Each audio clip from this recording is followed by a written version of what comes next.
Good afternoon, everyone. Hope you're doing well. I hope you had a fantastic start to your day and a great lunch break. Well, better than my friends, I should say. She did everything a customer is supposed to do. She made the reservation, she paid for her meal without complaint, had etiquette, but the restaurant's efforts didn't match her own, so she went home empty-handed and disappointed. Now, I know my friend is not the first to experience this.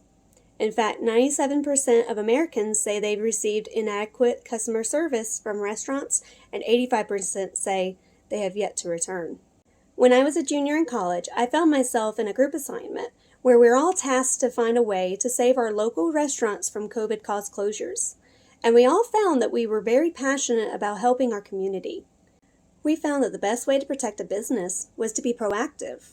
We were able to do this by assessing reviews, evaluating work conditions, and offering personalized assistance in correcting ongoing problems within a business. Now, in 2021, we decided to establish our private company, Restaurant Rapport, where we were able to successfully aid 50 local restaurants within our first year and have successfully kept up with 5 clients per month.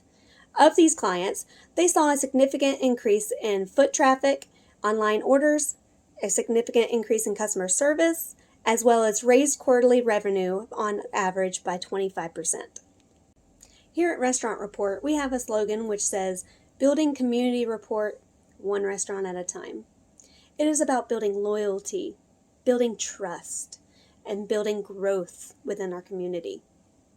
This is important because trust and loyalty are very hard to come by, especially post-COVID. By never losing sight of our morals, we're reminded that we're in this not just for ourselves, but for everyone who walks through our doors, from the employees to the owners to the customers to our community. And by doing so, this builds companies' credibility and will cultivate larger sales and loyal customers. My name is Alicia and I am one of the co-founders here at Restaurant Rapport. And you may be asking yourself, what qualifies me to assist you today? Well, I have 10 prior years experience as hostess at High Bar in Atlanta, Georgia, as well as 4 years additional at the same establishment for management. My team here at Restaurant Rapport had won the Industry Excellence Award from the National Restaurant Association, which granted us various media coverage from online to WSB Atlanta, as well as I also do my own TripAdvisor reviews, Yelp, and OpenTable. So I am one of those people that you will be hearing from. This knowledge and experience is vital to understanding the consumer. I myself have been in all aspects of the restaurant industry. Therefore, I have a 360 scope on understanding what exactly the consumer needs, as well as what's best for management. In addition, receiving assistance from a well-known, credible company ensures trust and helps establish ultimate care and consideration for your company and results, or your money back. It will also guarantee free foot traffic, free advertisement, and a lasting knowledge to take on with you further into the industry. The restaurant I have chosen to review is called the Farmhouse at Serenbe. It is a high-end local restaurant located in a small community of Chattahoochee Hills, Georgia. They are best known for their fried chicken on Sundays, their great customer service, and the use of their own organically grown products. There are 2 main competitors in our local area for the Farmhouse at Serenbe. The first is the Hill at Serenbe. They're very similar in the fact that they have the homegrown products that they pick from the Serenbe farms, they have a limited menu, and they have higher pricing. However, they differ from ambiance. The Farmhouse lives off of its rustic feel of traditional, while the Hill is architecture meets agricultural. The second restaurant the Farmhouse at Serenbe should stay aware of is Frank's Old Mill Restaurant. They are similar in the fact that they both have ideal locations and sell comfort food. However, Frank's has a lower price and a family-oriented feel, so therefore they might be a little bit more appealing to families with children. One of the Farmhouse at Serenbe's greatest strengths is that they have great customer service with the waitstaff. The latest TripAdvisor review from November 21st says Alan took the best care of us and was very knowledgeable about the menu and the wines. Loved all the food. The next company's strength would be the use of Serenbe Farms for their produce. Everything you receive at the table, whether it be a salad, whether it be a vegetable, or even the eggs you eat in the morning at breakfast, They're all grown naturally on the farm, and they're utilized to the best potential. The last company strength that they utilize is their location. They are located south 30 minutes from the airport. They are in a rural area, as well as they're located inside the actual inn at Serenbe, and so they get foot traffic from not only the inn customers, but their restaurant customers as well. Now we're going to discuss the company's weaknesses, which one of them is a limited menu. Since they use the Serenbe farms for a lot of their vegetation, they are only limited to about one salad per season, one type.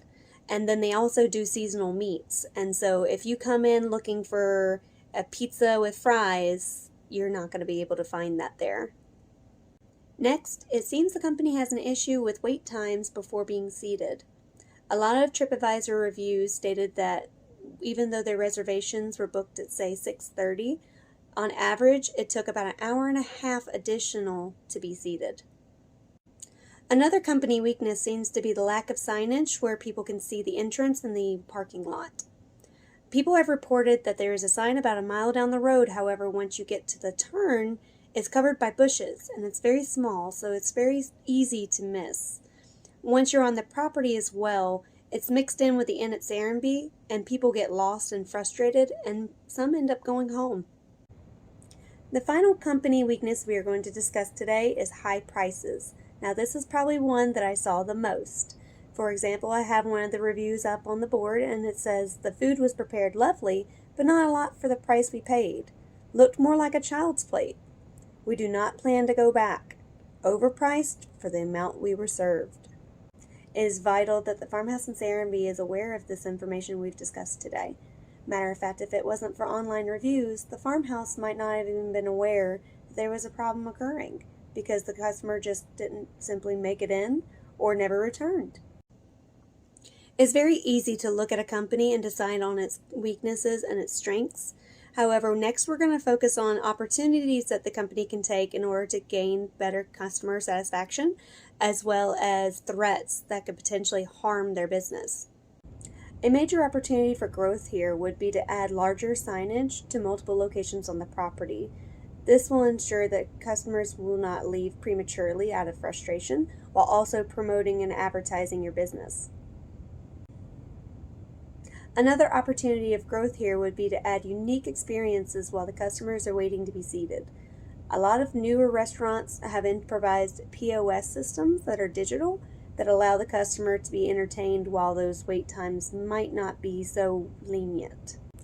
Since a lot of the reviews on TripAdvisor and Yelp and OpenTable seem to be concerned about their high pricing, it might be in Farmhouse Serenbe's best interest to reevaluate their prices.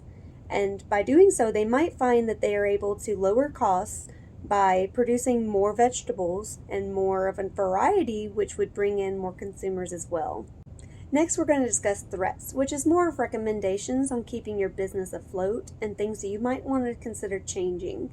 First and foremost, the Farmhouse at Serenbe might benefit from establishing a family-oriented menu for children so that it's not so limited and families of all ages and sizes are able to participate. Secondly, it seems that the Farmhouse at Serenbe has a capacity issue.